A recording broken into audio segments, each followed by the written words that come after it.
Hello my dear student, welcome to our YouTube channel Honest Learner. তোমালোকক আমাৰ YouTube channel Honest Learner লৈ স্বাগতম জনাইছো। আমি আজি আৰম্ভ কৰিম দশম শ্ৰেণী সাধাৰণ বিজ্ঞানৰ সেকেন্ড ক্লাস হ'ব। এটো প্ৰথম ক্লাস আমি পঢ়াইছো। যদি তোমালোকে চোৱা নাই প্ৰথম ক্লাসটো ডেসক্ৰিপচনত লিংক আছে, তোমালোকে চাই লবা। প্লে লিষ্টৰ লিংক আছে, চাই লবা। লগতে আমাৰ WhatsApp চেনেলটো তুমি সাবস্ক্ৰাইব কৰি লবা। কিউআৰ কোড বাহি আছে, স্ক্যান কৰি লবা। নহলে WhatsAppত গৈ Honest Learner বুলি সাৰ্চ কৰিবা। এতিয়া আমি ইয়াতে ৰাসায়নিক বিক্ৰিয়া আৰু সমীকৰণৰ পাৰ্ট 1ত প্ৰথম আমাৰ যেটো প্ৰশ্নাৱলী আছে সেইখিনিলৈ আমি পঢ়াইছিলো। এতিয়া আমি সেকেন্ড প্ৰশ্নাৱলীলৈ আজি আমি পঢ়ুৱাম। সো প্ৰথমে আমি কিতাপৰ পৰা কেইটামান পেজ লৈ তোমালোকক আমি এক্সপ্লেইন কৰি দি আছো। তাৰ পিছত আমি কি কৰি আছো, সেই পেজৰ ওপৰত ভিত্তি কৰি সেইখিনিৰ ওপৰত হ'ব লগা কোৱেশ্চন এনসাৰও আমি ডিসকাস কৰি আছো। তাতে অনুসৰণী কোৱেশ্চনও আছে, মাজৰ পৰা কোৱেশ্চন আছে আৰু প্ৰশ্নাৱলী কোৱেশ্চনও ইনক্লুড হৈ আছে। গতিকে বলা আমি বেছি দেৰি নকৰি আমি ভিডিওটো আৰম্ভ কৰো। এতিয়া তোমালোকে কিতাপ লৈ বহি যোৱা, পেজ উলাই লোৱা। আমি সেকেন্ড প্ৰশ্নাৱলী প্ৰথম প্ৰশ্নাৱলী পিছৰখিনিৰ পৰা আমি আৰম্ভ কৰিম। সো এতিয়া পেজ নাম্বাৰ হ'ব আমাৰ 3 নম্বৰ পেজৰ পৰা আমি আৰম্ভ কৰিম। ভালকে যদি দেখা না যায় তোমালোকৰ কিতাপত উলাই লোৱা কিতাপখন আৰু বহি কলমো লৈ লোৱা, কাৰণ আমি নোটছটো ডিসকাস কৰিম। তোমালোকে লিখি লবা বিতংভাৱে। আৰু যদি পিডিএফ লাগে তোমালোকে কমেন্টত জনাবা, আমি পিডিএফ দিয়াৰ ব্যৱস্থা তোমালোকক কৰিম। আৰু ভিডিওটোৰ ডেসক্ৰিপচনত পিডিএফৰ লিংকও দি দিম, তোমালোকে তাৰ পৰা ডাউনলোড কৰিব পাৰিবা। এতিয়া ৰাসায়নিক বিক্ৰিয়াৰ প্ৰকাৰ আমি আলোচনা কৰিম। সো আমি আলোচনা কৰিছিলো যে ৰাসায়নিক বিক্ৰিয়া কাক কয়। ৰাসায়নিক বিক্ৰিয়া লিখাৰ ধৰণ অনুসৰি কেই প্ৰকাৰ, বিক্ৰিয়ক আৰু বিক্ৰিয়াজাত পদাৰ্থ কাক কয়, সন্তুলিত ৰাসায়নিক সমীকৰণ কাক কয়, জটা ৰাসায়নিক সমীকৰণ কাক কয়। আমি এইখিনি বিষয়ে বিতংভাৱে আলোচনা আমি কৰিছিলো। এতিয়া যেহেতু বিতংভাৱে আলোচনা কৰিছিলো আমি, গতিকে তোমালোকে ভিডিওটো ধুনীয়াকৈ চাই লবা। এতিয়া চোৱা, আমি এতিয়া ৰাসায়নিক বিক্ৰিয়াৰ প্ৰকাৰৰ পৰা স্টাৰ্ট কৰিম। চোৱা কি কৈছে আমাক, যে আমি নৱম শ্ৰেণীত পাই আহিছো যে ৰাসায়নিক বিক্ৰিয়া এটা মৌলৰ পৰমাণু আন এটা মৌলৰ পৰমাণুলৈ পৰিৱৰ্তিত নহয়, মিশ্ৰটোৰ পৰা পৰমাণু নোহোৱা নহয় বা মিশ্ৰত কৰবাৰ পৰা পৰমাণু নাহেও। প্ৰকৃততে ৰাসায়নিক বিক্ৰিয়া পৰমাণুবোৰৰ মাজৰ বান্ধনিক ভাগ নতুনকৈ গঠিত হৈ নতুন পদাৰ্থ উৎপন্ন কৰে। তোমালোকে অধ্যায় 3 আৰু 4ত পৰমাণুৰ মাজত ভিন্ন প্ৰকাৰ বান্ধনি গঠনৰ বিষয়ে পঢ়িবলৈ পাবা। সো আমাৰ 3 নম্বৰ লেসন আৰু 4 নম্বৰ লেসনত তোমালোকে বান্ধনিৰ বিষয়ে পাবা। সহযোজী বান্ধনি, আয়নীয় বান্ধনিৰ বিষয়ে তোমালোকে ধুনীয়াকৈ পাবা। আমি নোটস দিম আৰু ক্লাসও হ'ব এইটোৰ। এতিয়া আমি প্ৰথমে আমি এই কেইদিনত আমি ফাৰ্স্ট ইউনিটৰ সিলেবাসটো আমি কভাৰ কৰিব বিচাৰিম। যদিও প্ৰথম লেসনটো নাই, কিন্তু কেমিষ্ট্ৰিত প্ৰথম লেসনটো তোমালোকৰ খুবই প্ৰয়োজনীয়। সেইকাৰণে আমি প্ৰথম লেসনটো পঢ়াই স্টাৰ্ট কৰিছো। এতিয়া চোৱা যে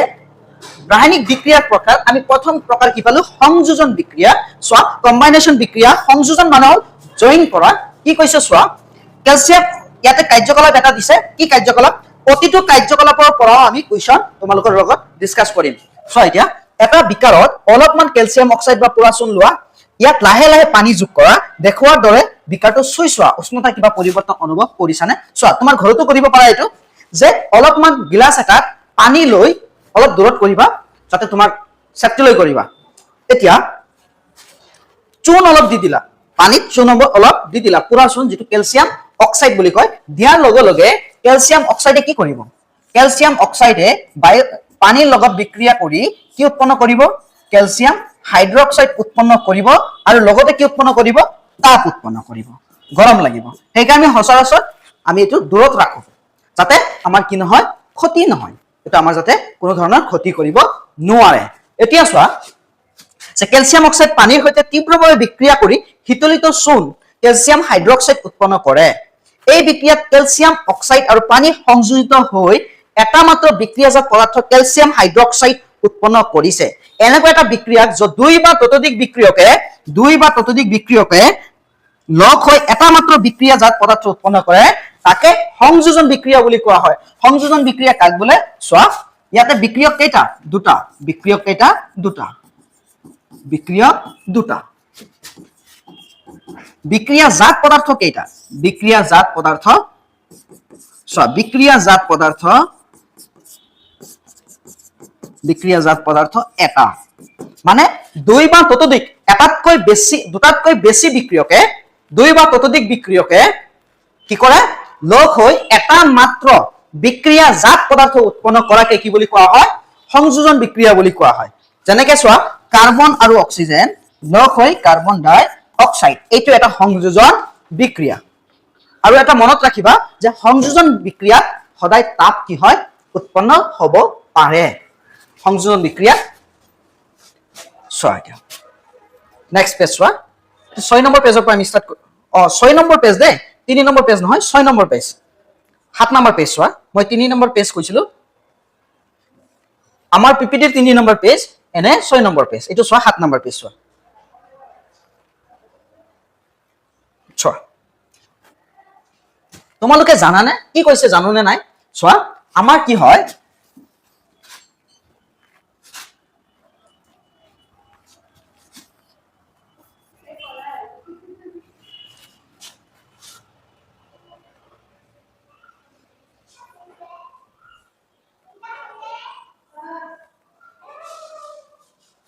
চোৱা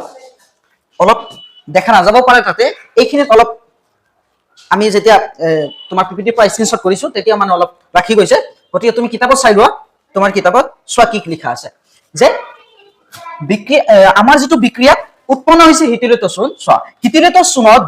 দ্ৰৱক বেৰত বগা ৰং হানিবলৈ ব্যৱহাৰ কৰা হয় হিটিলিত চূণ কেলছিয়াম হাইড্ৰক্সাইডৰ দ্ৰৱক মানে পানীৰ লগত মিক্স কৰি কিনে কি কৰা হয় বেৰত চূণ আনিবলৈ ব্যৱহাৰ কৰা হয় আমি কি কৰো পানীৰ লগত মিক্স কৰি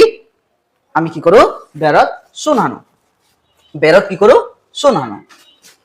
হিটিলিত চূণটো পানীৰ লগত অলৰেডি মিক্স হৈয়ে আছে তাৰ পিছত চোৱা বেৰত হনা হিটিলিত চূণে কি কৰে ক্যালসিয়াম হাইড্ৰক্সাইডে ক্যালসিয়াম কাৰ্বনেটৰ এটা পাতল কি কৰে প্ৰলেপৰ সৃষ্টি কৰে কিয় সৃষ্টি কৰে কাৰণ তাৰ লগত বিক্ৰিয়া কৰে কাৰ্বন ডাই অক্সাইডৰ লগত বিক্ৰিয়া কৰে চোৱা যেতিয়া আমি কি কৰো বেৰত হিটিলিত চূণৰ মানে চূণ পানীৰ লগত মিক্স কৰি কিনে আমি কি কৰো ৰঙৰ কাৰণে কিবা অনুষ্ঠান পাৰ্বণ যেতিয়া হয় যেতিয়া সভা সমিতি বা বিয়া বাৰু কিবা অনুষ্ঠান হয় তেতিয়া আমি কি কৰো যে চূণৰ লগত পানী মিক্স কৰি আমি মাৰি দিওঁ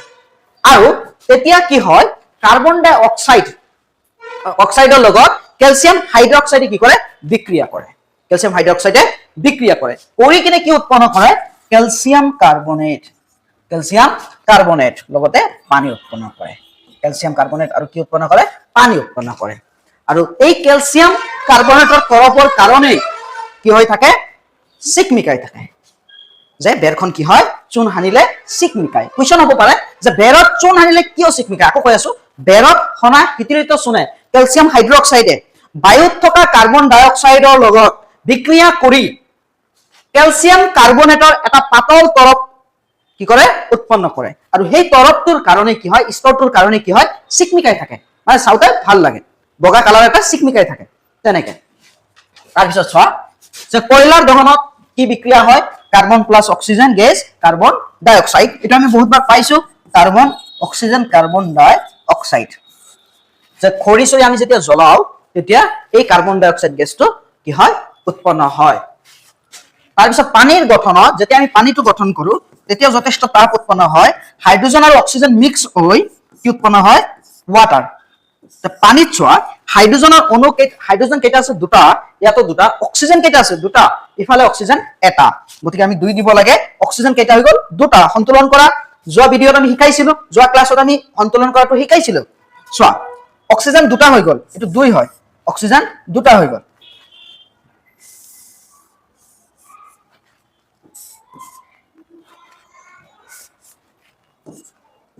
অক্সিজেন দুটা হৈ গল হাইড্ৰোজেন কেইটা হৈ গল 2 2 4 ইয়াতে 2 দি দিয়া 2 2 4 নিশ্চয় বুজি পাইছা তাৰ পিছত চোৱা কি কৈছে যে সৰল বাহক আমি ক'ব পাৰো যে যেতিয়া দুটা বা তাতোধিক পদাৰ্থ লগ হৈ এটা মাত্ৰ বিক্ৰিয়াজাত পদাৰ্থ গঠন হয় তাকে সংযোজন বিক্ৰিয়া বুলি কোৱা হয় তাৰ পিছত চোৱা যিবোৰ বিক্ৰিয়াজাত পদাৰ্থ উৎপন্ন হোৱাৰ লগতে তাপ উদ্ভৱ হয় সেইবোৰ বিক্ৰিয়া তাপবৰ্জী ৰাসায়নিক বিক্ৰিয়া বুলি কোৱা হয় এক্সোথাৰ্মিক বিক্ৰিয়া কোনবোৰক বুলি কোৱা হয় য'ত তোমাৰ কি হয় যে বিক্ৰিয়াজাত পদাৰ্থ আমি পাইছো যেনেকৈ চোৱা যেতিয়া তুমি হিটিলিত চূণ এটা কি কৰিবা হিটিলিত চূণ এটা তুমি মানে চূণ এটাক যেতিয়া তুমি হিটিলিত সাপোজ পুৰা চূণক পানীৰ লগত তুমি মিক্স কৰিবা কেলছিয়াম হাইড্ৰক্সাইড বনাবলৈ, তেতিয়া কি হ'ব, কেলছিয়াম হাইড্ৰক্সাইড উৎপন্ন হোৱাৰ লগতে কি উৎপন্ন হ'ব, তাপ,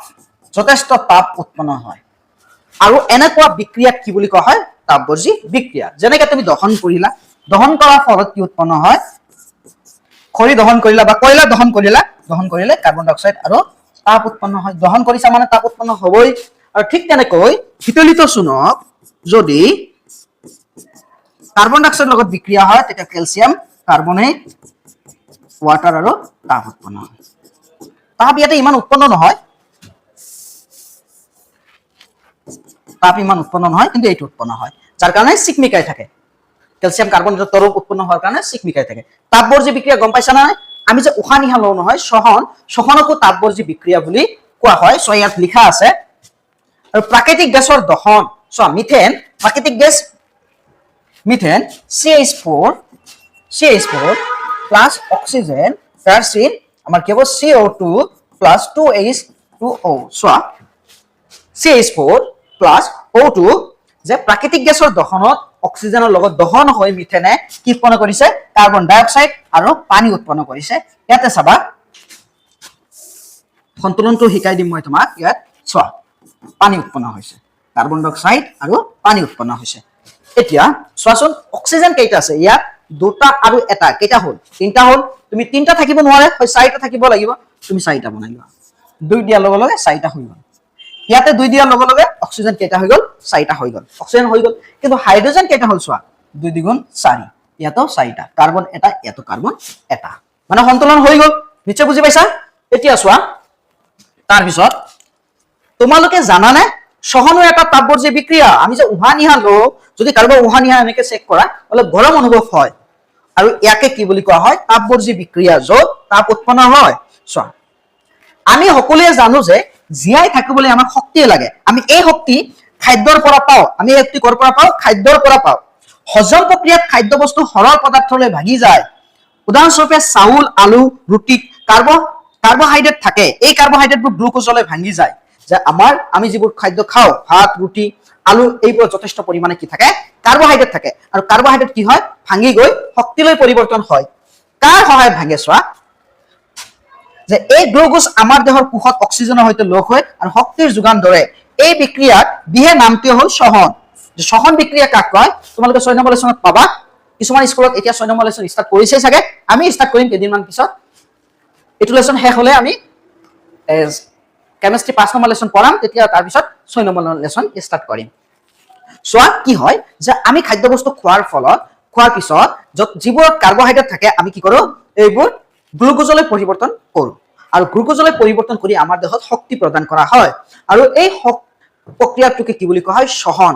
যে আমি যি প্ৰক্ৰিয়াৰ দ্বাৰা আমাৰ খাদ্য পদাৰ্থখিনিক সৰু সৰু কণিকালৈ বা আমাৰ শৰীৰৰ প্ৰয়োজনীয় উপাদানলৈ ৰূপান্তৰিত কৰোঁ, তাকে কি বুলি কোৱা হয়, শ্বসন। আৰু শ্বসনত কি হয়, বায়ুৰ পৰা কাৰ্বন ডাই অক্সাইডৰ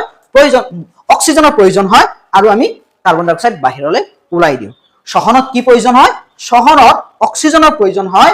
আৰু আমি বাহিৰলৈ কাৰ্বন ডাই অক্সাইড ওলাই দিওঁ। এতিয়া চোৱা, এই প্ৰক্ৰিয়াটো বিষয়ে তোমালোকে অধ্যায় 6ত পঢ়িবলৈ পাবা। এতিয়া কি হয়, গ্লুকোজ C6H12O6, ই কি হয়, বায়ুত থকা অক্সিজেনক লৈ আৰু পানীৰ সৈতে মিক্স হৈ গ্লুকোজ কেনেকে হয় তোমালোকে জানা, সালোক সংশ্লেষণ প্ৰক্ৰিয়া হ'ল উদ্ভিদৰ পাতত কি হয়, নিজে নিজৰ খাদ্য প্ৰস্তুত কৰে, এইটো সালোক সংশ্লেষণ বুলি কোৱা হয়। এতিয়া চোৱা, আমাৰ শৰীৰত যিটো প্ৰক্ৰিয়া হয়, এইটো চোৱা, খাদ্য বস্তুক আমি গ্লুকোজলৈ পৰিৱৰ্তন কৰোঁ, তাৰপিছত অক্সিজেন আৰু পানীৰ লগত মিক্স কৰি আমাৰ কি হয়, কাৰ্বন ডাই অক্সাইড আৰু পানী উৎপন্ন হয়। ইয়াতে চোৱাচোন, হাইড্ৰজেন কেইটা আছে, 2টা। ইয়াতে হাইড্ৰজেন কেইটা আছে চোৱা, 12টা আৰু 2টা, কেইটা হ'ল, 14টা। এতিয়া 14টা হাইড্ৰজেন আছে, কেইটা হাইড্ৰজেন আছে, 14টা। 14তকৈ বেছি আছে নেকি চোৱাচোন, 14টাই আছে ইয়াত। এতিয়া আমি সন্তুলন কৰিম। প্ৰথমে আমি অক্সিজেনটো সন্তুলন কৰোঁ। চোৱা, 6টা 2টা, কেইটা হ'ল, 6টা আৰু 2টাই কেইটা হয়, 8টা। 8টা।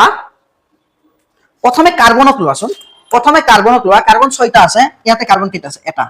6 দি দিয়া। চোৱা, প্ৰথমে কাৰ্বন লোৱা, সহজ হ'ব। এনে আমি আটাইতকৈ বেছি যিটো আছে সেইটো ল'ব লাগে। চোৱা, কাৰ্বন ইয়াতে 2টা আছে, ইয়াতে 6টা আছে, কাৰ্বন লৈছো যাতে আমাৰ সহজ হয়। অক্সিজেন কেইটা হৈ গ'ল, 12টা আৰু তাৰ পিছত ইফালে হল 13টা 13টাটো হ'ব নোৱাৰে কেতিয়াও গতিকে আমি কি কৰিব লাগিব চোৱা ইয়াত কেইটা আছে 6টা আৰু 2টা কেইটা 8টা ইয়াতে হল এটা 7টা 7টাটো হ'ব নোৱাৰে গতিকে আমি কি কৰিম এতিয়া চোৱা অক্সিজেন কাৰ্বন এতিয়া আমি কি কৰিম চোৱা অক্সিজেন 12 দি দিম 12 হলে 12 12 24টা অক্সিজেন হৈ যাব তেতিয়া আমি অক্সিজেনক এতিয়া 24টা ফিল আপ কৰিম চোৱা কেনেকৈ ফিল আপ কৰিম ইয়াতে 6টা কেইটা হৈ গল 12টা আৰু 6টা 18টা থাকিল কেইটা 6টা আৰু আমি ইয়াতে দি দিম 6টা চোৱাচোন অক্সিজেন 24টা হল নে অক্সিজেন 24টা হল নে নাই চোৱাচোন 6 আৰু 6 দ্বিগুণ 12 18 6টা কেইটা হৈ গল অক্সিজেন 24টা আৰু ইফালে চোৱা 6 দ্বিগুণ 12 12 গুণ 12 24টা হল তাৰ পিছত চোৱাচোন হাইড্ৰোজেন কেইটা হৈ গল 12 দ্বিগুণ 24 6 দ্বিগুণ 12 আৰু 12 24টা ফিলাপ হল মানে আমাৰ চোৱা এই বিক্ৰিয়াটো কি বুলি কোৱা হয় সহন বিক্ৰিয়া আৰু এই সহন বিক্ৰিয়াত গ্লুকোজৰ লগত অক্সিজেনৰ অণু আৰু পানীৰ লগত মিক্স হৈ আমি খাদ্য প্ৰস্তুত কৰো আৰু ইয়াতে শক্তি উৎপন্ন হয় এটিপিত জমা হয় শক্তি উৎপন্ন হয় আৰু কাৰ্বন ডাই অক্সাইড আৰু পানী উৎপন্ন হয় আৰু এইটো বিক্ৰিয়াত যথেষ্ট পৰিমাণৰ কি উৎপন্ন হয় তাপ উৎপন্ন হয় সেই কাৰণে ইয়াক কি বুলি কোৱা হয় তাপবৰ্জী বিক্ৰিয়া বুলি কোৱা হয় এতিয়া পৰৱৰ্তী চোৱা আৰু এটা ইয়াত আছে যে বনস্পতিজাত দ্ৰব্যৰ পচন হাৰলৈ হোৱা পৰিৱৰ্তনো এটা তাপবৰ্জী বিক্ৰিয়া সো বনস্পতি দ্ৰব্যক যে আমি পচন হাৰলৈ পৰিৱৰ্তন কৰো সেই বিক্ৰিয়াটো এটা কি তাপবৰ্জী বিক্ৰিয়া হয় বিযোজন বিক্ৰিয়াত আমি এটা কাৰ্যকলাপৰ জৰিয়তে আৰম্ভ কৰিম সো কাৰ্যকলাপ 1.5 এটা হুকান উত্তোলন নলী কি কৰা 2 গ্ৰাম মান ফেৰাছ সালফেট লোৱা আৰু ফেৰাছ সালফেট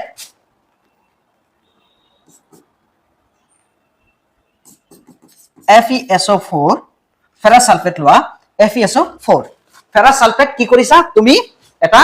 বয়লিং টিউবত লৈছা যাতে গৰম কৰিব পাৰা তেনেকুৱা টিউব লব লাগিব চোৱা যে আমি যিবিলাক টেষ্ট টিউব কৰো যে টিউব বিলাকৰ কিছুমান আছে বয়লিং টিউব সেইবিলাকত লব লাগিব বয়ল কৰিলে যাতে তোমাৰ একো নহয় তাৰ পিছত ফেৰাছ সালফেট মানে টিউবটো যাতে একো নহয় ফেৰাছ সালফেট স্ফটিকবোৰ ৰং মন কৰা যে কেনেকুৱা হৈ আছে হেউজিয়া তাৰ পিছত বাৰ্ণাৰৰ শিখাত উতলা মানে তোমাৰ গেছৰ শিখা বা বাৰ্ণাৰৰ শিখাত তুমি উতলাই লোৱা গৰম কৰাৰ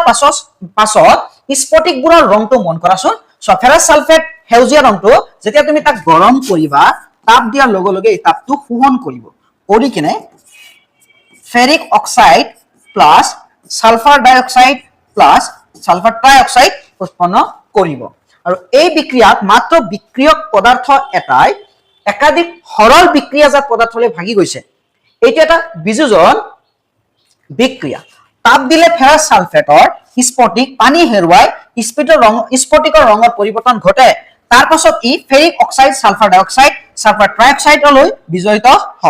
বিয়োজিত হয় ফেৰিক অক্সাইড গোটা পদাৰ্থ sulphur dioxide sulphur trioxide gas তাপৰ দ্বাৰা চোৱা ই কি হয় যে অলপ মুগা বৰণলৈ পৰিৱৰ্তন হয় কি হয় যে ফেৰিক অক্সাইডটো যেতিয়া আমি তাপ দিও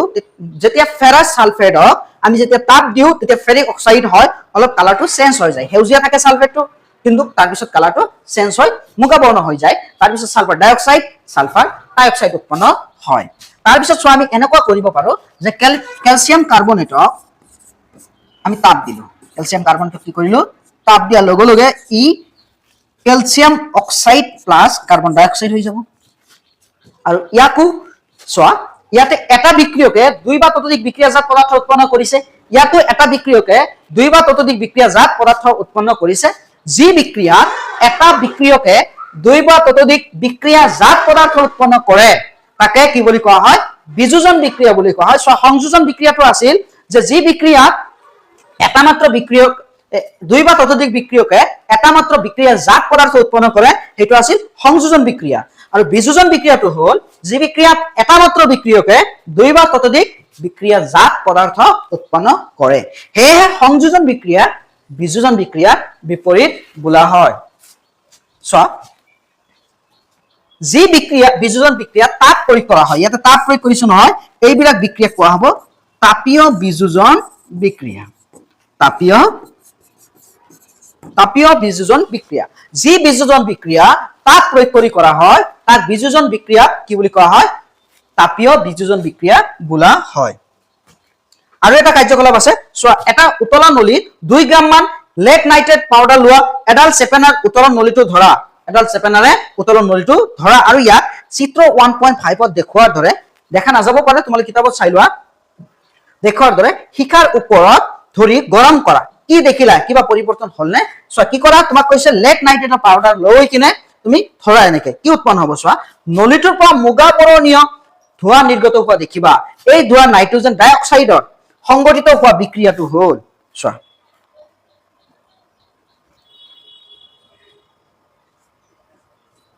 চোৱা আমি কি কৰিছিলো লেড নাইট্ৰেটক পিবি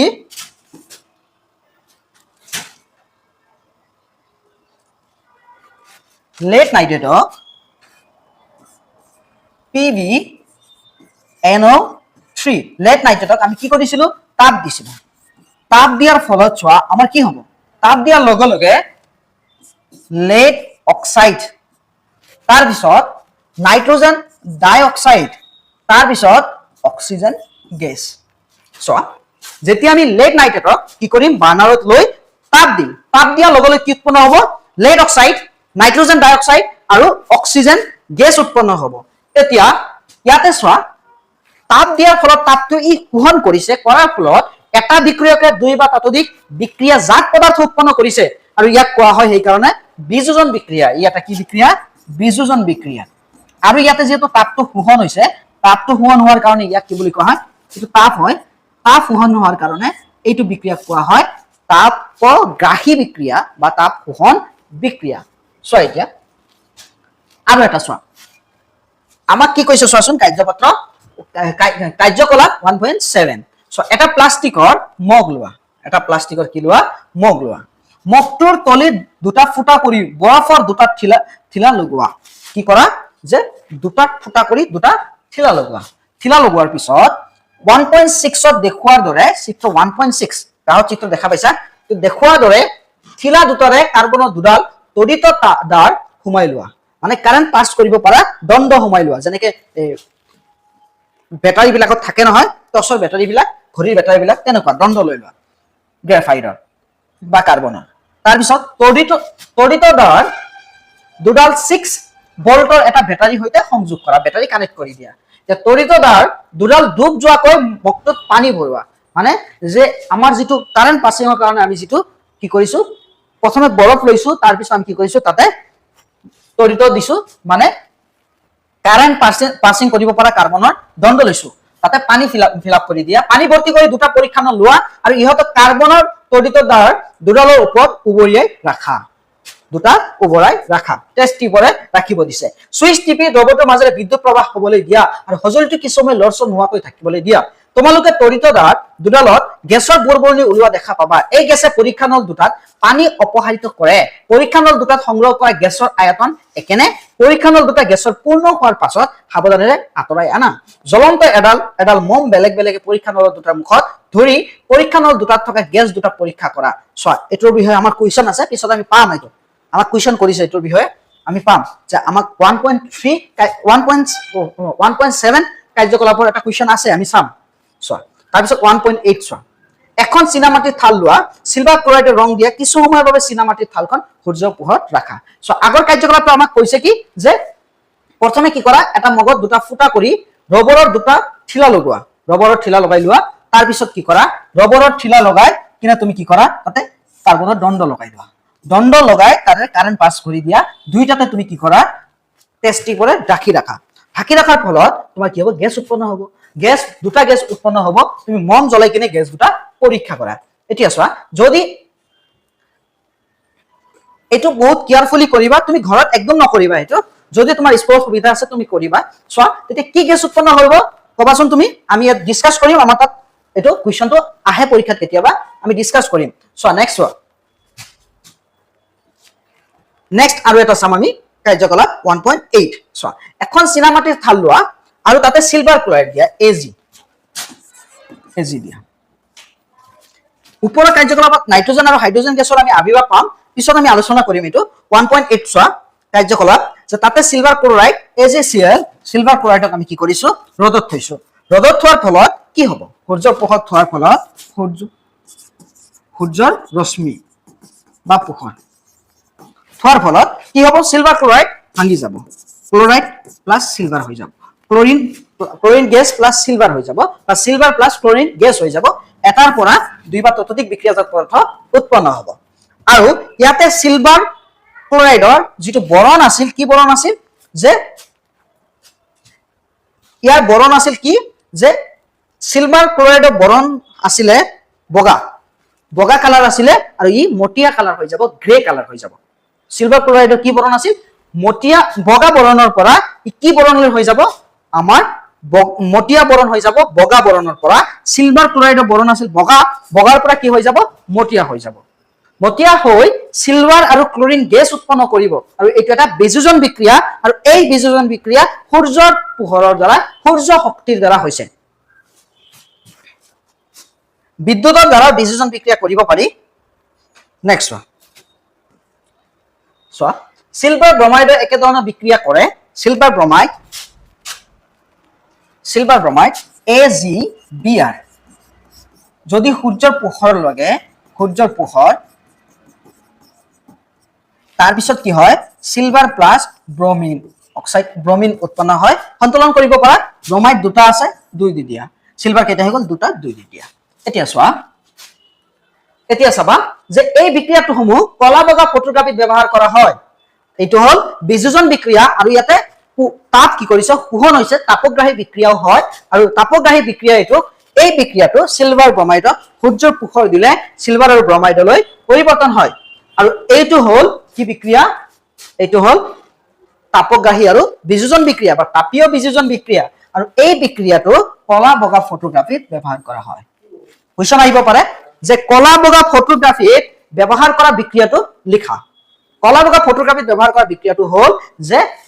AgBr সূৰ্যৰ পোহৰ সিলভাৰ আৰু ব্ৰমাইড এতিয়া তাৰ পিছত চোৱা যে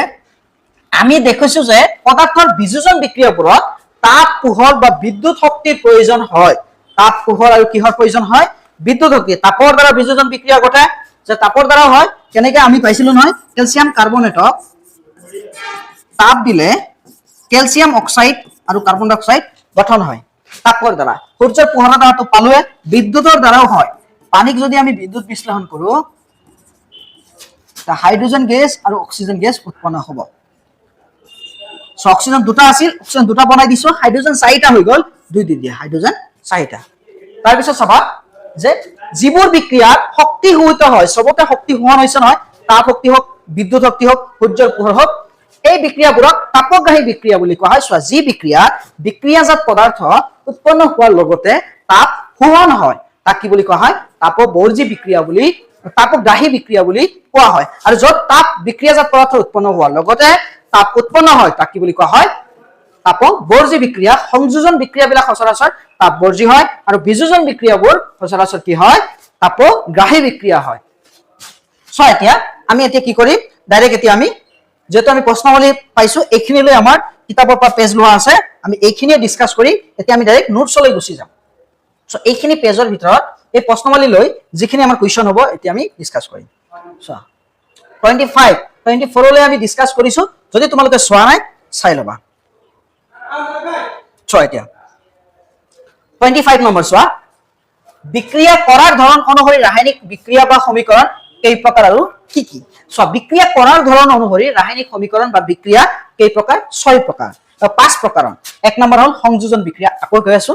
বিক্ৰিয়া কৰাৰ ধৰণ অনুসৰি ৰাসায়নিক সমীকৰণ বা বিক্ৰিয়া কেই প্ৰকাৰ 5 প্ৰকাৰ 6 প্ৰকাৰ নহয় কেই প্ৰকাৰ 5 প্ৰকাৰৰ কি চোৱা এক নম্বৰ সংযোজন বিক্ৰিয়া দুই নম্বৰ বিযোজন বিক্ৰিয়া তিনি নম্বৰ অপহৰণ বা প্ৰতিস্থাপন বিক্ৰিয়া 4 নম্বৰ দ্বি অপহৰণ বিক্ৰিয়া 5 নম্বৰ জাৰণ আৰু বিজাৰণ বা ৰেডক্স বিক্ৰিয়া ইয়াক ৰেডক্স বুলিও কোৱা হয়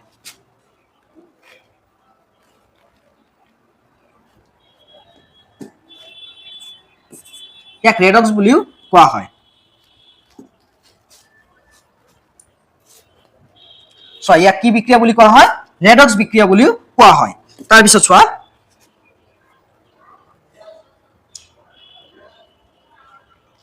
26 নম্বৰ চোৱা এটো ৰেডক্স লিখাটো ধৰা নাই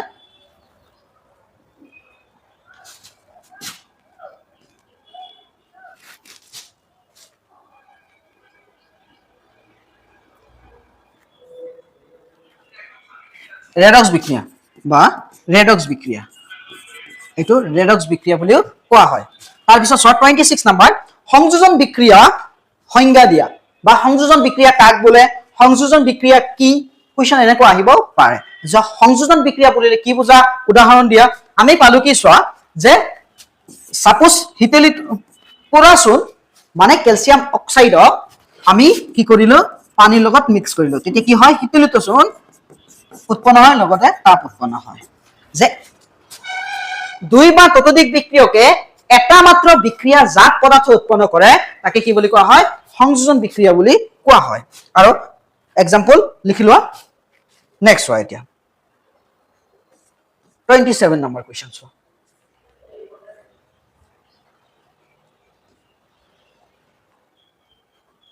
চাবা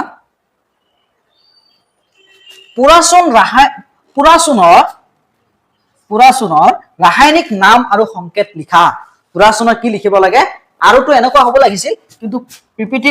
পৰা পিডিএফ কনভাৰ্ট কৰোতে আৰুটো চেঞ্জ হৈ গ'ল। একে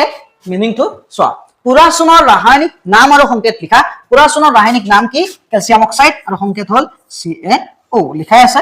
চোৱা শীতলিত চূনৰ ৰাসায়নিক নাম, শীতলিত চূনৰ ৰাসায়নিক নাম আৰু সংকেত লিখা। চোৱা শীতলিত চূন যেটো আমি কি কৰো যে পুৰাচুনক পানীৰ লগত মিক্স কৰি আমি শীতলিত চূন পাওঁ। ইয়াৰ ৰাসায়নিক নাম হ'ল কেলছিয়াম হাইড্ৰক্সাইড আৰু ইয়াৰ সংকেত হ'ল CaOH2। তাৰপিছত চোৱা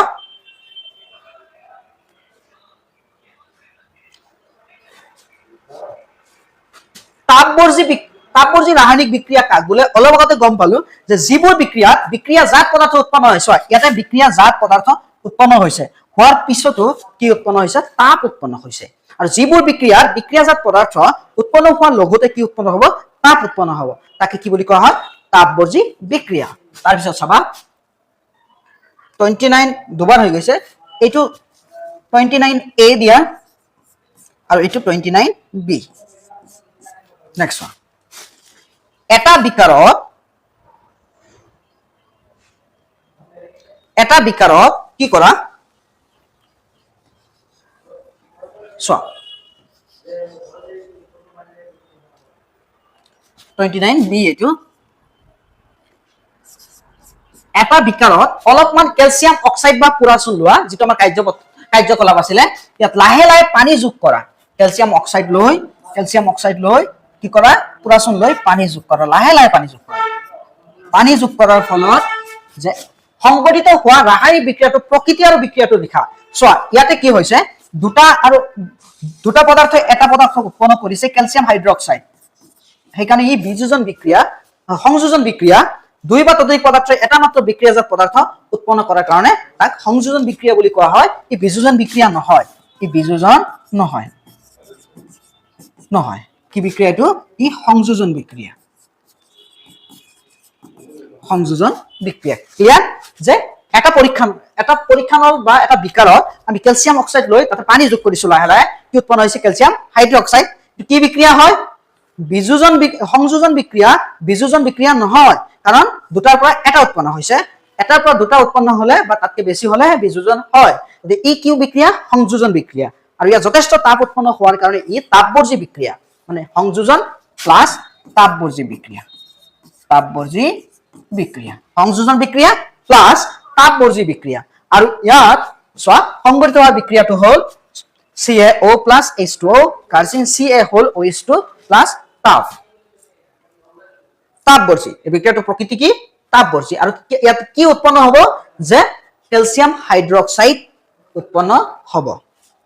নেক্সট চোৱা 30 নম্বৰ চোৱা, 30 নম্বৰ চোৱা।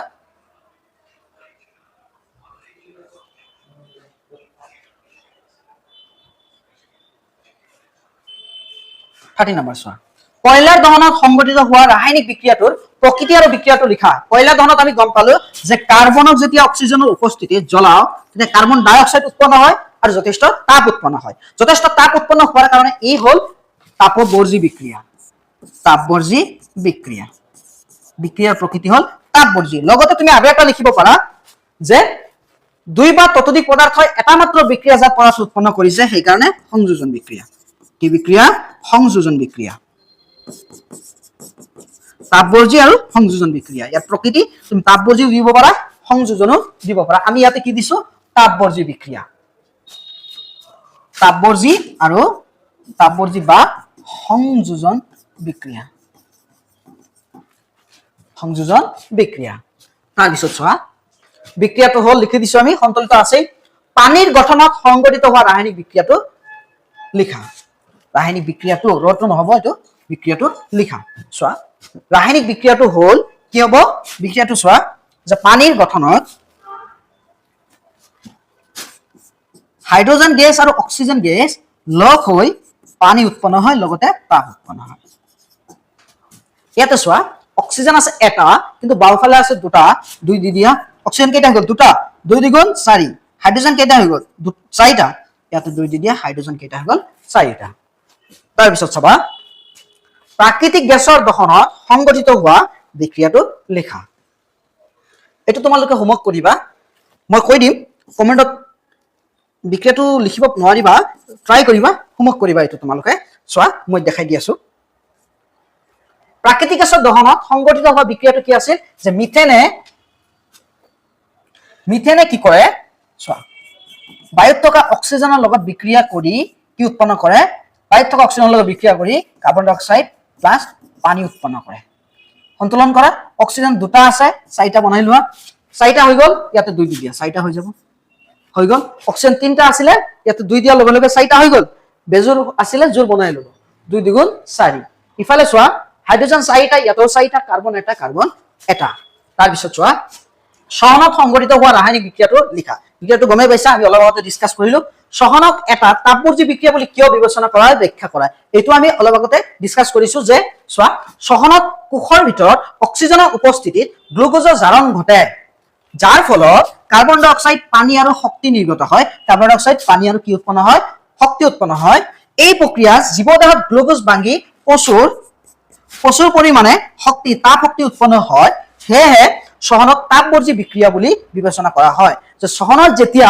আমি জীৱদেহত গ্লুকোজৰ অণু ভাঙি কি উৎপন্ন হয় কাৰ্বন ডাই অক্সাইড আৰু পানী উৎপন্ন হয় আৰু লগতে যথেষ্ট পৰিমাণৰ শক্তি আৰু তাপ উৎপন্ন হয় আৰু যথেষ্ট পৰিমাণৰ তাপ উৎপন্ন হোৱাৰ কাৰণে এই বিক্ৰিয়াটো কি বুলি কোৱা হয় তাপবৰ্জি বিক্ৰিয়া বুলি কোৱা হয় বিক্ৰিয়াটো আছে নেক্সট ওয়ান বেৰত চূণ আনিলে 2 বা 3 দিনৰ পাছত কিয় চিকমিকাই থাকে আমি অলপ আগতে ডিসকাস কৰিলো চোৱা কোৱেশ্চনটো হল বেৰত চূণ আনিলে কিয় চিকমিকাই থাকে আমি যেতিয়া বেৰত চূণ আনো অৰ্থাৎ ক্যালসিয়াম হাইড্ৰক্সাইড আনো বিতলিত চূণ ই কি কৰে বায়ুত থকা কাৰ্বন ডাই অক্সাইডৰ লগত বিক্ৰিয়া কৰি ক্যালসিয়াম কাৰ্বনেটৰ তৰপ উৎপন্ন কৰে আৰু সেই কাৰণে ই কি কৰে লগতে পানী উৎপন্ন কৰে এটো বেলেগ কথা কিন্তু ক্যালসিয়াম কাৰ্বনেটৰ তৰপ উৎপন্ন কৰাৰ কাৰণে ই কি হয় চিকমিকাই থাকে নেক্সট ওয়ান ক্যালসিয়াম হাইড্ৰক্সাইডে কাৰ্বন ডাই অক্সাইডৰ লগত বিক্ৰিয়া কৰি কি উৎপন্ন কৰে আৰু সংঘটিত হোৱা ৰাসায়নিক বিক্ৰিয়াটো লিখা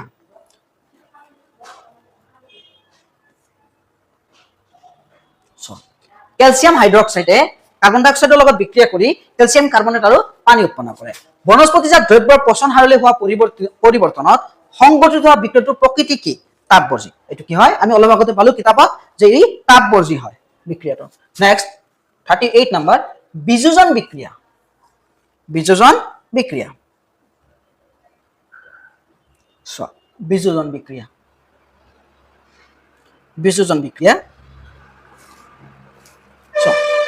বিযোজন বিক্ৰিয়া সংজ্ঞা দিয়া বা কাক বলে বিযোজন বিক্ৰিয়া কি বা বিযোজন বিক্ৰিয়া বলিলে কি বুজা উদাহৰণৰ সহায়ত লিখা এনেকে কোৱেশ্চন আহিব পাৰে চোৱা আমি পালো সংযোজন বিক্ৰিয়া পালো আমি যে চোৱা এটা মই সংযোজন বিক্ৰিয়া লিখিছো ক্যালসিয়াম অক্সাইডে পানীৰ লগত বিক্ৰিয়া কৰি ক্যালসিয়াম হাইড্ৰক্সাইড বনাইছে দুই বা ততোধিক বিক্ৰিয়কে এটা মাত্ৰ বিক্ৰিয়াজাত পদাৰ্থ উৎপন্ন কৰিছে ইয়াক কোৱা হয় সংযোজন বিক্ৰিয়া আকৌ যেতিয়া ক্যালসিয়াম হাইড্ৰক্সাইডক হিট কৰিম তাপ দিম ক্যালসিয়াম অক্সাইড প্লাস পানী উৎপন্ন হ'ব আৰু এই বিক্ৰিয়াটোক কোৱা হ'ব তাপগ্ৰাহী বিক্ৰিয়া কাৰণ তাপ খালে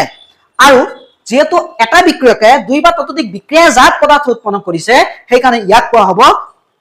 বিযোজন বিক্ৰিয়া ক্লিয়াৰ এটা শুকান উতলৰ নলী লোৱা আমি এইটো কাৰ্যকলাপৰ পৰা লৈছো 2 গ্ৰাম মান ফেৰাছ সালফেটৰ স্ফটিক লোৱা এটা স্পিৰিট লেম্প বা বাৰ্নাৰৰ শিখাৰত উতলৰ নলীটো গৰম কৰা সালফেট লৈ কিনে কি কৰা তুমি ফেৰাছ সালফেট লৈ কিনে তুমি কি কৰা গৰম কৰা তাৰ পিছত তলৰ প্ৰশ্নবোৰ উত্তৰ দিয়া এতিয়া এক নম্বৰ প্ৰশ্ন হ'ল গৰম কৰাৰ পাছত স্ফটিকবোৰৰ ৰঙৰ কি পৰিৱৰ্তন হ'ল গৰম কৰাৰ পাছত স্ফটিকবোৰৰ কি পৰিৱৰ্তন হ'ল এক নম্বৰ চোৱা উত্তৰ গৰম কৰাৰ পাছত সেউজীয়া ৰঙৰ স্ফটিকবোৰৰ ৰঙৰ পৰিৱৰ্তন হৈ ৰংচোৱা মুগালৈ পৰিৱৰ্তন হ'ল যে কৈছিলো নহয় যে যেতিয়া তোমাৰ কি হ'ব যে ফেৰাছ সালফেটক তুমি গৰম কৰিবা তেতিয়া ই কি হ'ব সেউজীয়া ৰঙৰ পৰা মুগা হৈ যাব তাৰ পিছত সেকেন্ডটো চোৱা বিক্ৰিয়াটোৰ প্ৰকৃতি কি যেহেতু যথেষ্ট তাপ উৎপন্ন হৈছে বিক্ৰিয়াটো যথেষ্ট তাপ শোষণ হৈছে উৎপন্ন হোৱা নাই আমি যেহেতু তাপ দিয়াৰ ফলত কি কৰিছো বিক্ৰিয়াটো কৰিছো কি যে ফেৰাছ সালফেটক স্ফটিকক আমি কি কৰিছো তাপ প্ৰয়োগ কৰিছো কাৰণ এই তাপ শোষণ কৰিছে শোষণ কৰাৰ ফলত কি হৈছে এটো তাপগ্ৰাহী বা তাপীয় বিযোজন বিক্ৰিয়া তাপগ্ৰাহী এনেকৈ লিখিব পাৰা যে তাপগ্ৰাহী বিক্ৰিয়াটোৰ প্ৰকৃতি হ'ল তাপগ্ৰাহী বা তাপীয় বিযোজন বিক্ৰিয়া তাৰ পিছত 3 নম্বৰ কোৱেশ্চনটো হ'ল সংগঠিত হোৱা ৰাসায়নিক বিক্ৰিয়াটো লিখা সংগঠিত হোৱা ৰাসায়নিক বিক্ৰিয়াটো লিখা সংগঠিত হোৱা ৰাসায়নিক বিক্ৰিয়াটো লিখা আমি কি কৰিছো ফেৰাছ সালফেটক তাপ দিছো ফেৰাছ সালফেটক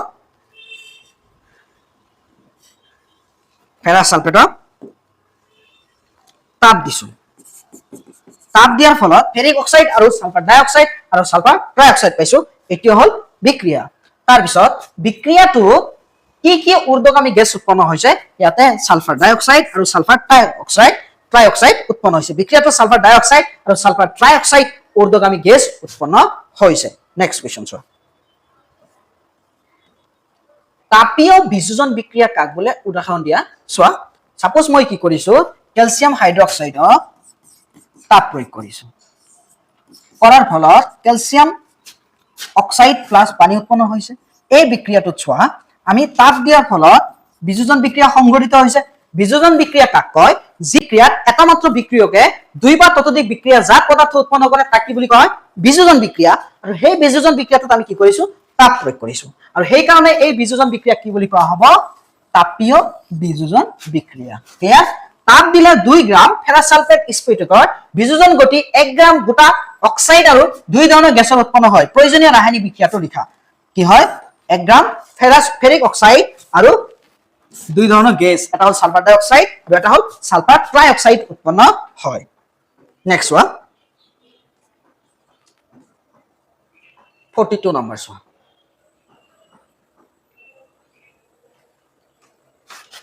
উতলন নলীত 2 গ্ৰাম লেড নাইট্ৰেট গৰম কৰা আমি কাৰ্যকলাপৰ পৰা লৈছো এটো প্ৰয়োগৰ ভিত্তিত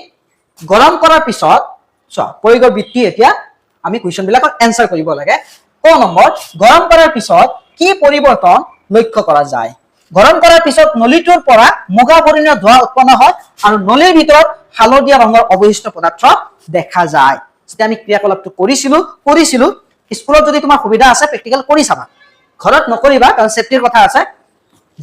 গৰম কৰাৰ পাছত নলীটোৰ পৰা কি হৈছে মুগা বৰ্ণীয় ধোঁৱা উৎপন্ন হয় আৰু নলীৰ ভিতৰত হালধীয়া ৰঙৰ অৱশিষ্ট জমা হয় খ নম্বৰ চোৱা এইটো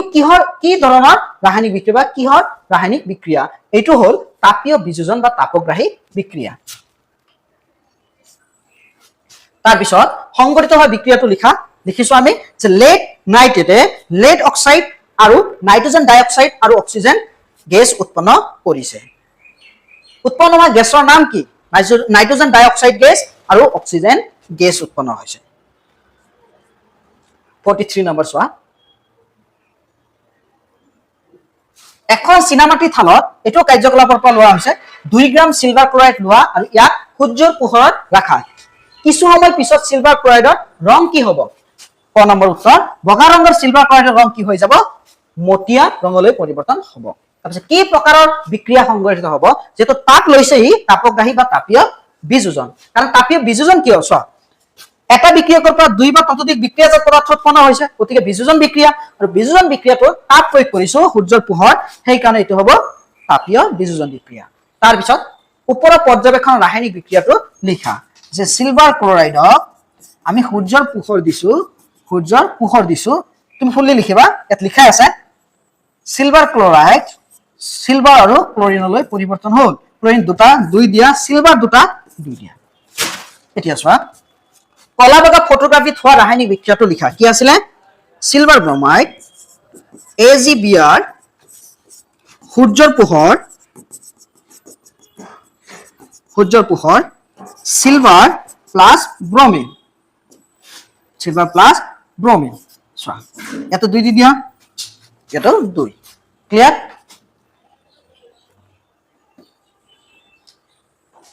নেক্সট চোৱা বিযোজন বিক্রিয়াত কি শক্তি প্রয়োজন হয় আমি জানো তাপ বা পোহর বিদ্যুৎ শক্তির দ্বারা আমি বিযোজন বিক্রিয়া সংগঠিত কৰিব পাৰো তাপ পোহৰ আৰু বিদ্যুৎ শক্তিৰে সংগঠিত হোৱা বিযোজন বিক্ৰিয়া লিখা সো তাপৰ দ্বাৰা হোৱা আমি পাইছিলো কি পাইছিলো যে ক্যালসিয়াম হাইড্ৰক্সাইডক যদি আমি তাপ প্ৰয়োগ কৰো ই তাপ শোষণ কৰি ক্যালসিয়াম অক্সাইড আৰু কি উৎপন্ন কৰিব পানী আৰু সূৰ্যৰ পোহৰ আমি কি কৰিছিলো সিলভাৰ ক্লোৰাইডক যদি সূৰ্যৰ পোহৰ দিও সিলভাৰ আৰু ক্লোৰিন গ্যাস উৎপন্ন হয় ক্লোৰিন দুটা আছে ইফালে ক্লোৰিন এটা 2 দি দিয়া সিলভাৰ দুটা ইয়াতে 2 দি দিয়া তাৰ পিছত বিদ্যুতৰ দ্বাৰা হোৱা আমি কি লিখিম পানীক বিদ্যুৎ দিয়াৰ লগে লগে ই হাইড্ৰোজেন গ্যাস আৰু অক্সিজেন গ্যাসলৈ পৰিৱৰ্তন হৈ যাব অক্সিজেন হুফালে দুটা ইফালে এটা 2 দি দিয়া দুটা হৈ গল হাইড্ৰোজেন 2 দ্বিগুণ 4 ইয়াতে হাইড্ৰোজেন দুটা 2 দি দিয়া 4টা মই ধুনীয়াকৈ লিখি দিছো চোৱা বিদ্যুৎ শক্তিৰে সংগঠিত হোৱা বিযোজন বিক্ৰিয়া তাৰ পিছত বিক্ৰিয়াটো লিখিবা পোহৰ শক্তিৰে সংগঠিত হোৱা বিযোজন বিক্ৰিয়া তাৰ পিছত বিক্ৰিয়াটো লিখিবা তাপ শক্তিৰে সংযোজিত হোৱা বিযোজন বিক্ৰিয়াটো লিখিবা নিশ্চয় বুজি পালা তাৰ পিছত চোৱা 47 নম্বৰ চোৱা তাপগ্ৰাহী বিক্ৰিয়া কাক বোলে এটো জানাই যে যি বিক্ৰিয়াজাত পদাৰ্থ উৎপন্ন হোৱাৰ লগতে কেৱল তাপ শোষণ হ'ব তাকে তাপগ্ৰাহী বিক্ৰিয়া বুলি কোৱা হয় চোৱা এতিয়া যেনেকে ক্যালসিয়াম হাইড্ৰক্সাইডক আমি তাপ প্ৰয়োগ কৰাৰ লগে লগে ক্যালসিয়াম অক্সাইড প্লাস পানী উৎপন্ন হৈছে আৰু এটো এটা কি বিক্ৰিয়া তাপীয় বিযোজন বা তাপগ্ৰাহী বিক্ৰিয়া এটা পৰীক্ষা নলীত কাৰ্যকলাপৰ পৰা লৈছো আমি এটা পৰীক্ষা নলীত 2 গ্ৰাম মান বেৰিয়াম হাইড্ৰক্সাইড লোৱা তাত 1 গ্ৰাম মান এমোনিয়াম ক্লোৰাইড যোগ কৰি মিশ্ৰণটো এডাল কাঁচৰ দণ্ডৰে মিহলাই লোৱা আমি কি কৰিছো বেৰিয়াম হাইড্ৰক্সাইডৰ লগত এমোনিয়াম ক্লোৰাইড মিক্স কৰিছো এতিয়া চোৱা প্ৰশ্ন চোৱা এতিয়া হাতেৰে পৰীক্ষা নলটো তলিটো চুই চাবা কেনে অনুভৱ কৰিছা লিখা কেনে অনুভৱ কৰিম চোৱা পৰীক্ষা নলটো তলিটো চুই চালে ঠাণ্ডা অনুভৱ হয় কাৰণ তাপ শোষণ হৈছে ইয়াৰ কাৰণ হল এই বিক্ৰিয়াটোৱে পৰিৱেশৰ পৰা তাপ শোষণ কৰে যাৰ ফলত পৰীক্ষা নলটোৰ উষ্ণতা হ্ৰাস পায় কাৰণ ই তাপগ্ৰাহী বিক্ৰিয়া 2 নম্বৰ চোৱা এটা এটা তাপবৰ্জনীয় তাপগ্ৰাহী বিক্ৰিয়া ই তাপগ্ৰাহী বিক্ৰিয়া 3 নম্বৰ চোৱা বিক্ৰিয়াটোত উৎপন্ন হোৱা পদাৰ্থবোৰ কি পদাৰ্থ উৎপন্ন হ'ব চোৱা কি পদাৰ্থ উৎপন্ন হ'ব চোৱা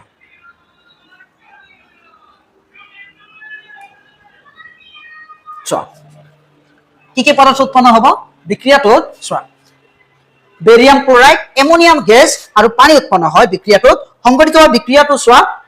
হোৱা বিক্ৰিয়াটো লিখা বুলি কৈছে বিক্ৰিয়াটো চোৱা বেৰিয়াম হাইড্ৰক্সাইডে এমোনিয়াম ক্লোৰাইডৰ লগত লগ হৈ বেৰিয়াম ক্লোৰাইড তাৰ পিছত এমোনিয়া আৰু পানী উৎপন্ন কৰিছে নিশ্চয় বুজি পাইছা এটো এমোনিয়া হয় গেছ হয় এমোনিয়াম ক্লোৰাইড আৰু বেৰিয়াম হাইড্ৰক্সাইডে বিক্ৰিয়া কৰি বেৰিয়াম ক্লোৰাইড এমোনিয়া আৰু পানী উৎপন্ন কৰিছে নেক্সট চোৱা 49 এটা পদাৰ্থ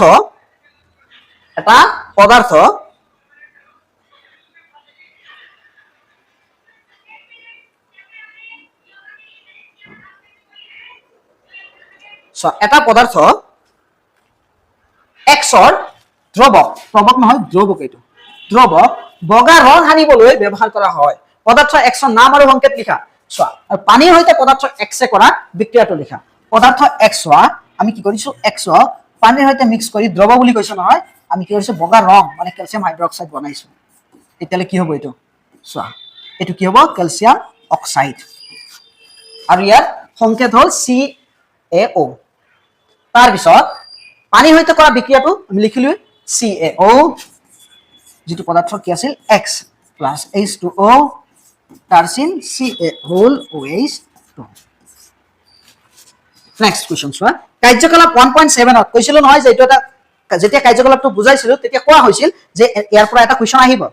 যে 1.7 পৰীক্ষানলত সংগ্ৰহ কৰা গেছৰ পৰিমাণ আনটো পৰীক্ষানলত সংগ্ৰহ কৰা গেছৰ পৰিমাণ দুগুণ কিয় আমাৰ আছিল যে ৰবাৰৰ এটা বটলত আমি ফুটা কৰি তলত ৰবাৰ লগাই তাতে কাৰ্বনৰ দণ্ড লগাই দিছিলো আৰু কাৰেন্ট ফিটিং কৰি দিছিলো কাৰেন্ট ফিটিং কৰি এই দণ্ড দুডালত পানী ফুল কৰি আমি কি কৰিছিলো টিউবৰে টেষ্ট টিউবৰে আমি পৰীক্ষানলীৰে আমি এটো ঢাকি ৰাখিছিলো পিছত পৰীক্ষানলী উলাই আমি জুই জ্বলাই চাইছিলো মমেৰে যে এটা গ্যাস যেটো ওলাই তাতে আনটো দুগুণ গ্যাস ওলাই সোয়া কি ওলাই